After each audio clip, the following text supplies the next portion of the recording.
Welcome to Baby Magic. This episode has been a little bit of a long time coming, and I'll tell you why in a minute. I'm welcoming Louis Mehl-Madrona. He's a healer, a medical doctor. He specializes in obstetrics, psychiatry, family medicine, and geriatrics. And he is also a storyteller. He draws on his indigenous heritage to create a breed of narrative medicine that is true coyote. I have personally witnessed his magic as he accompanied a new mother working through a traumatic event in her childbearing life. He guided her as she dissolved blame so that she could proceed with true grief. Louis and his wife present workshops and classes. Check out the show notes if you're interested. They also live in rural Maine, where we had a little trouble reaching him, so please forgive the audio quality. I'm speaking with Louis Mehl-Madrona today. Really happy that you're here, Louis. Thank you so much for taking a little bit of time for Baby Magic podcast. Yes, happy to be here. I always like my people to introduce themselves. I don't want to describe you to other people. So if you could just introduce yourself for our listeners. Who are you? What's your work? What's your life task? Well, those are all questions that I've been trying to figure out for a really long time. So I'll give you my closest approximation. Somehow I got caught up in medicine, and I tend to gravitate toward the areas where I see that we in medicine are performing the worst. And so for me, that's obstetrics and psychiatry. Those have been two areas that I've been really interested in. And, I've been trying to change both of those worlds unsuccessfully for a really long time. and I don't know that they'll ever change. But that's my task, I suppose, self-administered task. And, I just wish that both of those fields could be more humanizing, compassionate, patient-centered, caring, all of those things. Absolutely. That is our big task today in the world, I think. And as women, we're experiencing now more than ever a medical practice in childbirth, particularly, that is destructive, it's aggressive, and it's fear-based. What do you think has happened to Western medicine? And do you think it can be healed? Well, I think what's happened is that we have this overwhelming desire to be in control of nature, of everything, and to have no surprises, and to feel like we're very important, that without we doctors, nothing good could happen. So we have this tremendous overestimation of our importance, which some people have called the Lake Wobegon effect. And we also have this tremendous need to be in control. And in the United States, we have this tremendous fear of malpractice, which I don't think is quite as prominent in Canada, based on my 4 years of practicing there. And it's all come together, I think, in a terrible way. And so, for example, there's a study that was just released about how we should induce every woman at 39 weeks. And it was really quite a poor study in some ways, because it was a randomized control trial, but only in super academic medical centers without midwives. And 80% of the women refused to participate who were asked if they'd want to be a part of the study. So it was really I don't know, not a representative study. And it turned out that women only delivered 3 days sooner on average with all of this mishigash. And yet now in the hospital where I work, they're based on this trial, they're trying to induce everyone at 39 weeks. And, in our hospital, I was just at a delivery yesterday in which the woman didn't have an epidural, which was pretty amazing for the resident I was supervising. But yet, and the resident, to her great credit, allowed the patient to push in the hands and knees position, but then right at the end insisted that she turn over and get up in stirrups, and do it the normal way to push the baby out. And, it's just frustrating because with all of this technology, we haven't improved neonatal mortality in at least 30 years, maybe 40. So whatever we're doing, it isn't working. And it's certainly disturbing the natural process. And I don't know what we can do about it. I keep talking and mostly people don't listen. I think in the 70s and 80s we thought we could change the world, but that didn't happen. Yeah. The world showed us that technology and money wins. So I'm sad to be a pessimist, but I haven't seen anything go the direction that I wanted it to go in either obstetrics or psychiatry. It seems like we're less and less humanistic and more technological, and for no good means, for no good result. I mean, we're not any healthier. We're not any happier. Probably, maybe we're less happy, as far as I can tell. But I don't see that it's going to change. Well, I'm really lucky here because I stepped away from birth work for a few years, in fact, because I was feeling very traumatized by my experience watching women get really abused and violated in hospitals. And now I'm back and I'm seeing that there's a movement amongst women to really move away from that kind of violation. And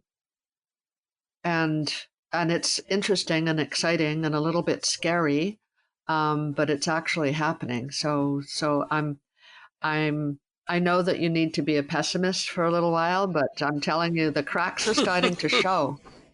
So, yeah. Well, that would be wonderful.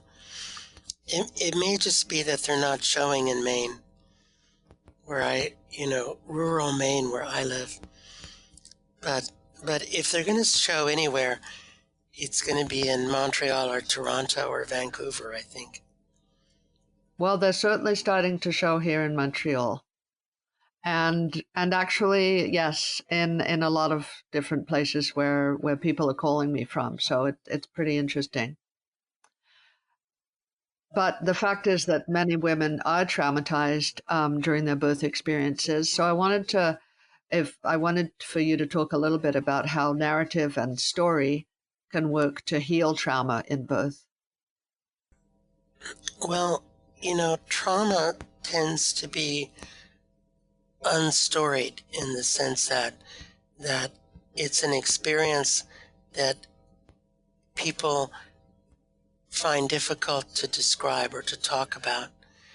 And it turns out a lot of people have found that if one can tell a story about what happened and find a way to make meaning about that story, that one can feel much better and feel some sense of resolution moving forward.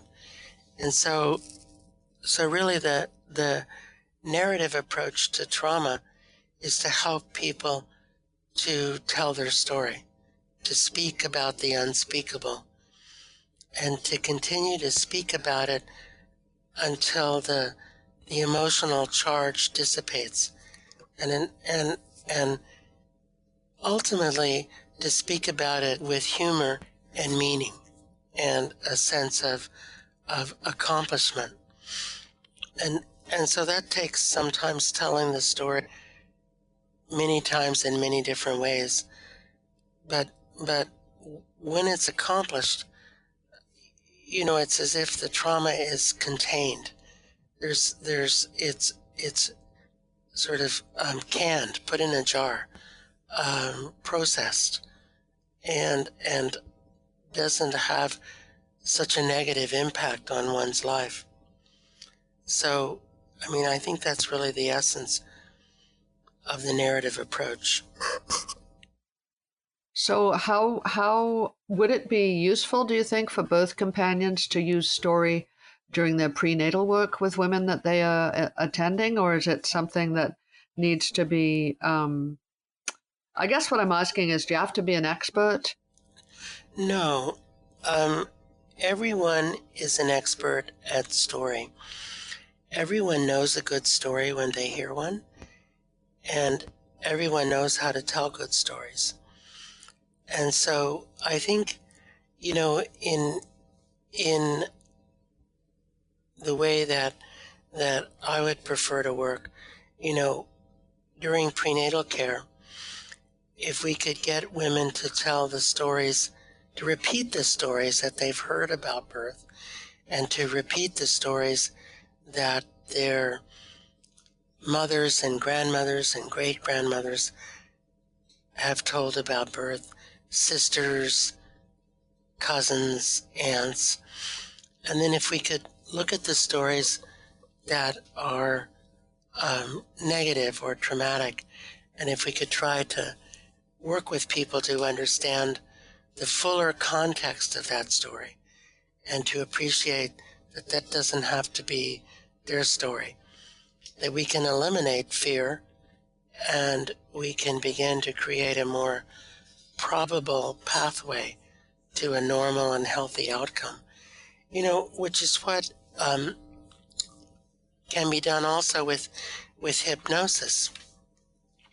And I don't mean the kind of hypnosis where we tell women, oh, you won't feel any pain. I mean, that didn't work.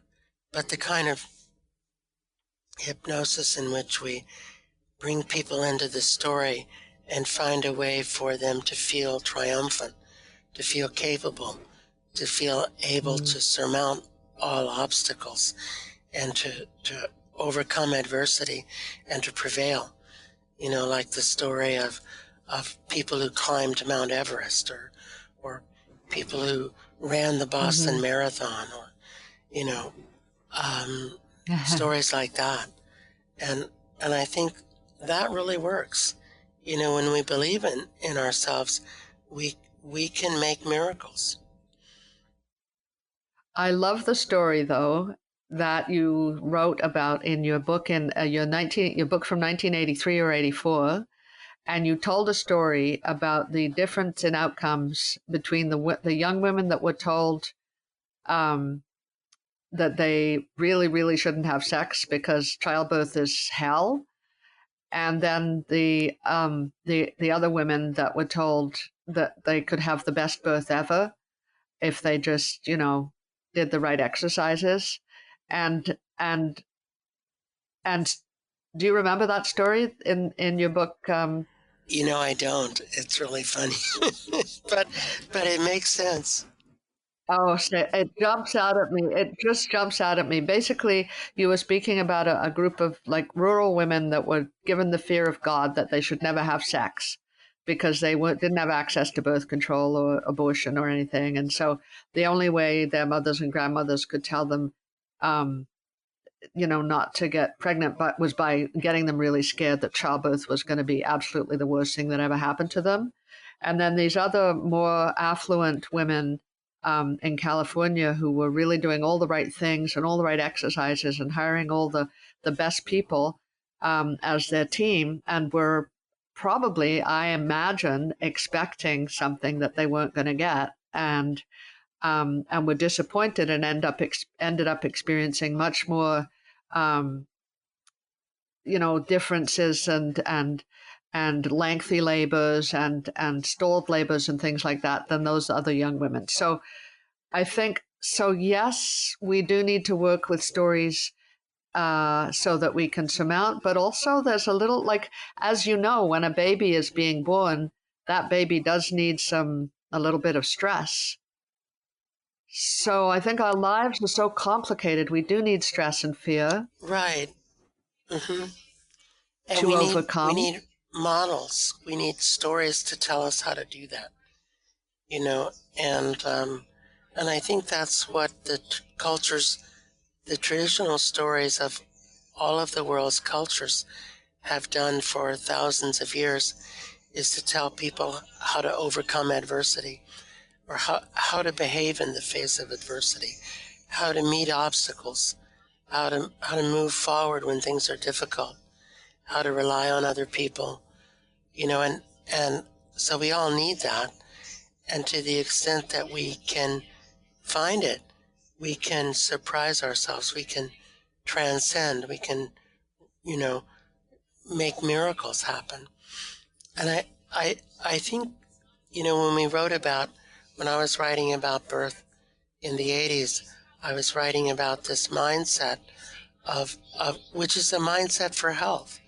It's a mindset of, well, I can't control this, but I can work with it, and I'm strong, and I'm going to do what I can, and I can handle this, whatever happens, and so the question is, well, so how do we go about helping people to build that mindset? It's not the mindset that technology gives us. Technology says, oh, this is awful and you can't do it, so don't even try, have an epidural, and we'll just, take care of it all for you. Which is not a very triumphant, transcendent, empowering story,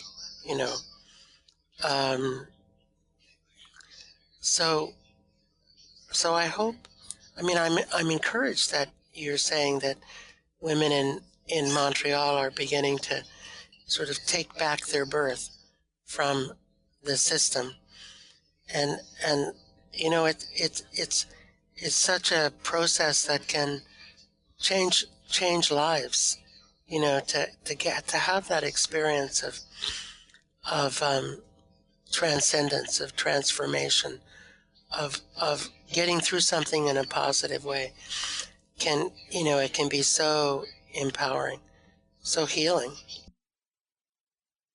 It's healing in an individual way, in a generational way, but I also think it's healing in a bigger picture, Mother Earth way. Yes, because we got to figure this out, or we're not going to be on the planet much longer. As our species is going to be eliminated. Yeah. We need some. Well, I would say we need some indigenous wisdom. Which in some ways is just common sense. Like you can't screw up the planet and hope to survive. Yeah, we don't know that. We don't recognize that.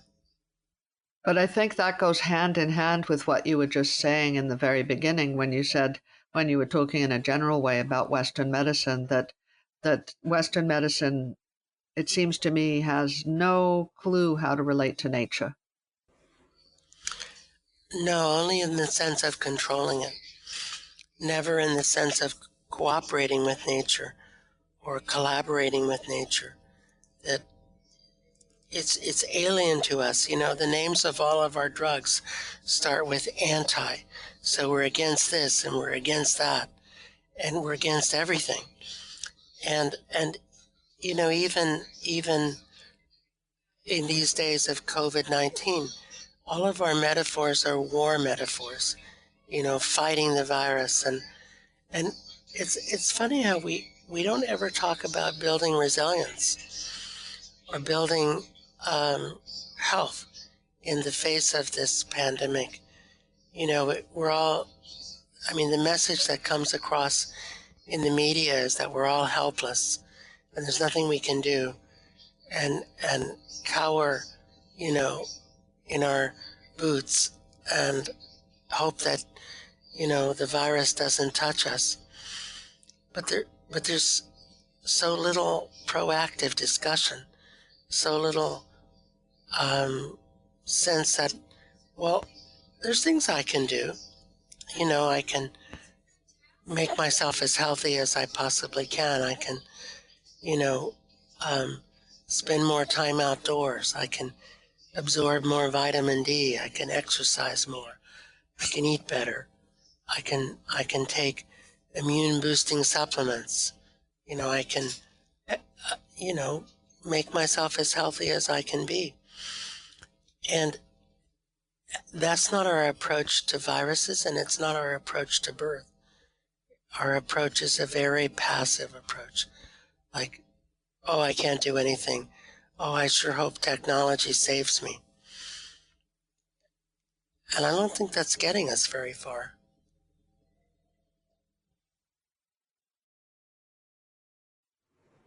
Well, it's not to say that I'm opposed to a vaccine, because I think a vaccine will be great. But I'm opposed to passivity, passive mindsets, to just lying down and doing nothing. I think passive mindsets are very useful if you have a group of people that are wanting to play the game of they're the boss. I was just remembering a moment that I had when I went to accompany my sister when she was having some surgery and something untoward happened. And I was sitting with her when the surgeon came in to, basically explain what had happened, which was completely unexpected. And so the surgeon said something about how she was feeling a little stressed and then she said, because, the buck stops here, the buck stops with me. And I thought, no, it doesn't. It completely doesn't. That's just not, as a physician, that this is the first thing that you should learn, is that you are not in control of what's going to happen. Right. Right. I mean, and I suppose that's what's so terrifying, is that none of us are in control. None of us have absolute control, no matter how much power we have, no matter how much money we have. I mean, no matter how much wisdom we have, none of us are in absolute control. And we don't like that. We want to be in control. And it brings us to this place of having to practice radical acceptance of our lack of control, and having to accept that here we are, a part of nature, and we know what our desires are, and we want to work with those desires, but we don't have a guarantee, that we'll get what we want. And I think that's what technology is fighting. And it's interesting, over the course of my lifetime, I think we've invented more new diseases than we've cured old diseases. That when I think about, I graduated from medical school in 1975, and I think we have a lot more diseases today. And we certainly have a lot more viruses and bacteria than we did then. And are we any healthier? I don't know. I read a paper that if you survive today to age 5, you have the same expected lifespan as you would have had in 1905 if you made it to the age of 5. And the illusion is that we're living longer, and it's because more children are making it to age 5. It's not that we're actually creating more years between 5 and whatever. It's that the average has shifted. And so I question whether or not you know how much of this really makes a difference. So how do you live how do you live being part of Western medicine and also having a huge knowledge of indigenous healing? Well, I try and straddle both worlds, and I think that biomedicine has some high points. There's some things that it does well, like joint replacement, for example. That seems to be going pretty well, you know. And so there are a few things that it does well, and there's things that indigenous medicine does better. When you think about mental health or community health. Um, I try to practice two-eyed seeing in the tradition of Albert Marshall, who's a Mi'kmaq elder from Cape Breton, Nova Scotia. I try and look at the world from both perspectives and pick and choose what seems to be most useful at the moment. So, I have some difficult questions to answer. I know, and I'm sure that you do, that one of the major causes of death for postpartum women is actually suicide. Yes.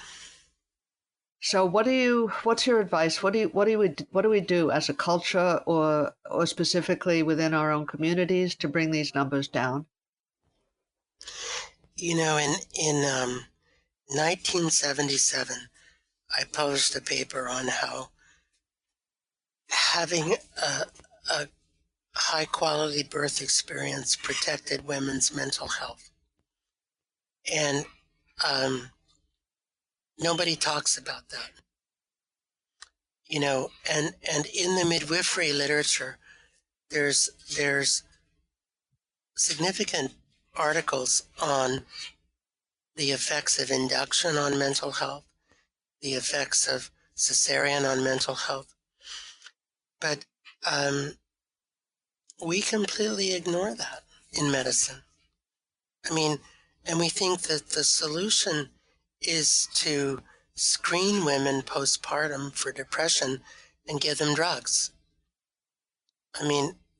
It's not to figure out where is their trauma or where is their lack of social support or where is their stress. It's to fill them up with Prozac. And, and part of the problem is, so in obstetrics, so if the mother survives for 30 days, it's a success. It's not their problem anymore. And if the mother dies from suicide, it's by definition a psychiatric problem and not an obstetric problem. And so it's this silo creation, the way we've divided up the body into compartments, that keeps us from looking at the big picture. There's some really interesting studies. For example, if you look at statins, which are the most profitable drugs in the world, it turns out that statins haven't reduced all-cause mortality at all, not a bit.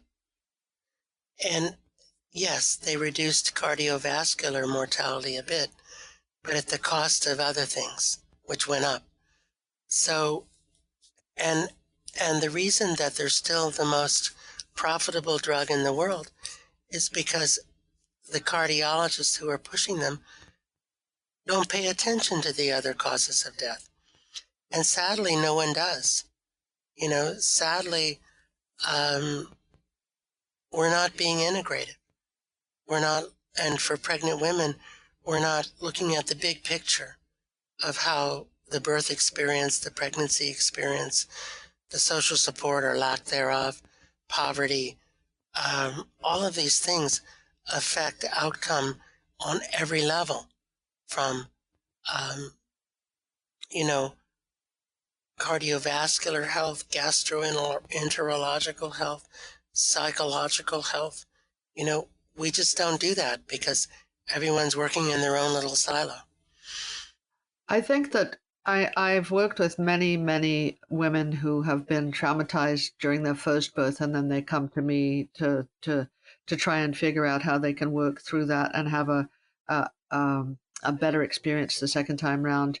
And I've also witnessed a lot of birth experiences in a hospital, and it seems to me that, forget about even the physical abuses that women suffer, but it seems to me just the action, just the activity, the experiencing of such a huge, primal, hugely important life event, not only for yourself, but for everyone in the world, of bringing a human into the world, to be treated as though you don't even exist.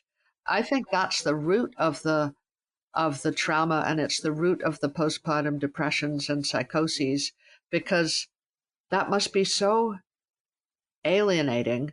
Well, I know it is. I know it viscerally, and I know it from the births that I've witnessed.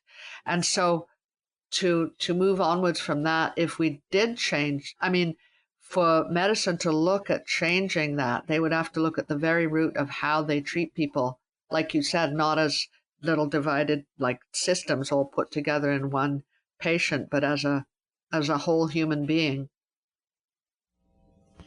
Right. And where's the incentive to do that? Something has to change in terms of greater public policy, health, countrywide departments of health. The criteria by which doctors are judged successful or unsuccessful have to change, or nothing will be different. So the way I'm seeing things different are that, well, especially, well, here in Canada, here specifically in Montreal, most of the women that I know that are doing it, but I'm sure other places, many women, and especially and significantly Black and Indigenous people of color, are avoiding hospitals to give birth.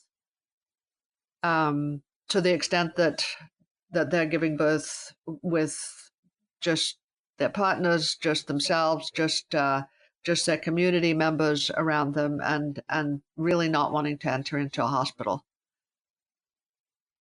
So what is your advice to a woman who is seeking care for her childbearing year? Well, I think that women need to connect with people like you, with people with midwives, who are paying attention to these factors, who care about these issues. That, there are some organizations. Pam England has, I forget the name of it, but an organization to promote natural birth. Kathy Daub has another one. I think reading matters. Finding other pregnant women with whom to dialogue matters. Finding women who have had positive birth experience matters. That it's all about networking and connecting. And really, that's how we change the world, is through networking, connecting, talking, sharing, listening. That's what transforms us. And I think it has to happen on a very grassroots level. Well, the good news is that it is happening. Great. I really love it that you're telling me this, because it's not happening in central Maine, but, we're a little behind. It'll come there. It'll come there. I hope so. So one of the books that I have of yours is called Coyote Medicine. When I grew up in Calgary, Alberta, and my idea of a good time was wandering around the countryside or the mountains.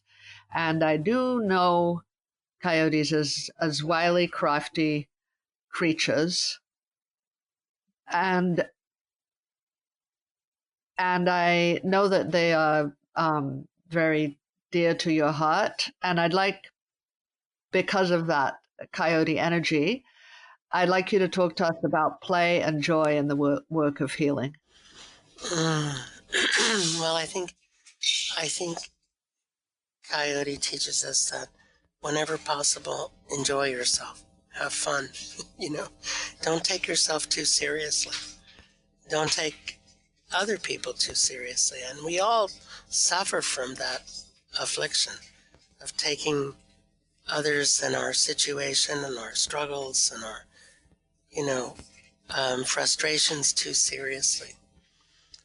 And Coyote helps us to maybe laugh at ourselves, to say, well, like Coyote would say, well, maybe the human race will end. That's no big deal. Yeah.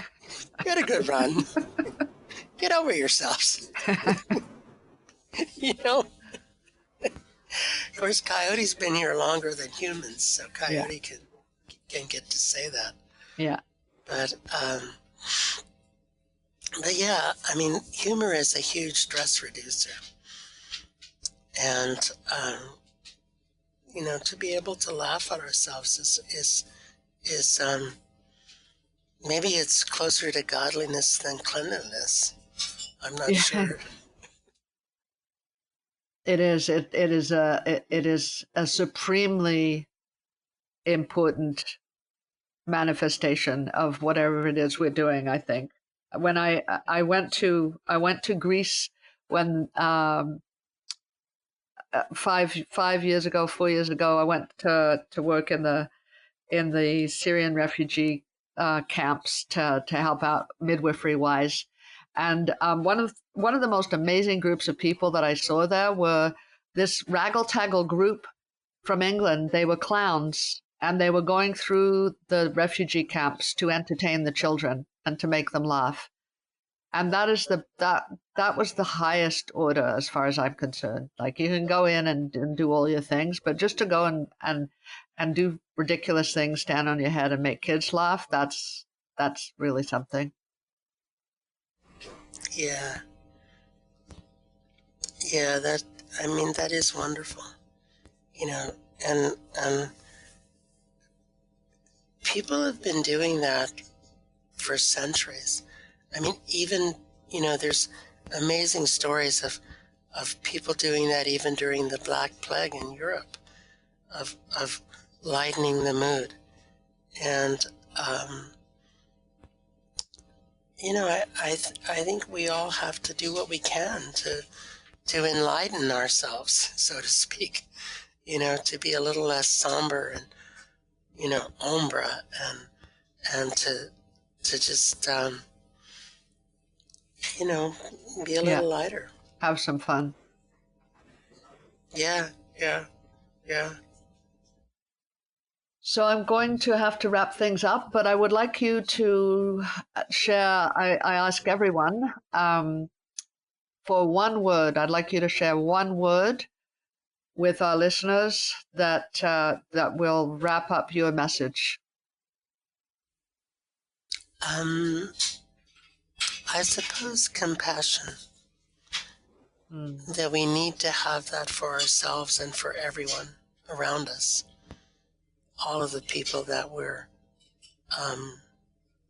meeting. And I think humans probably learn that best by having pets, because we're so much more able to be compassionate toward our pets than we are toward ourselves. We're so much nicer to our dogs than to ourselves. Yeah, I know. Thank you for that.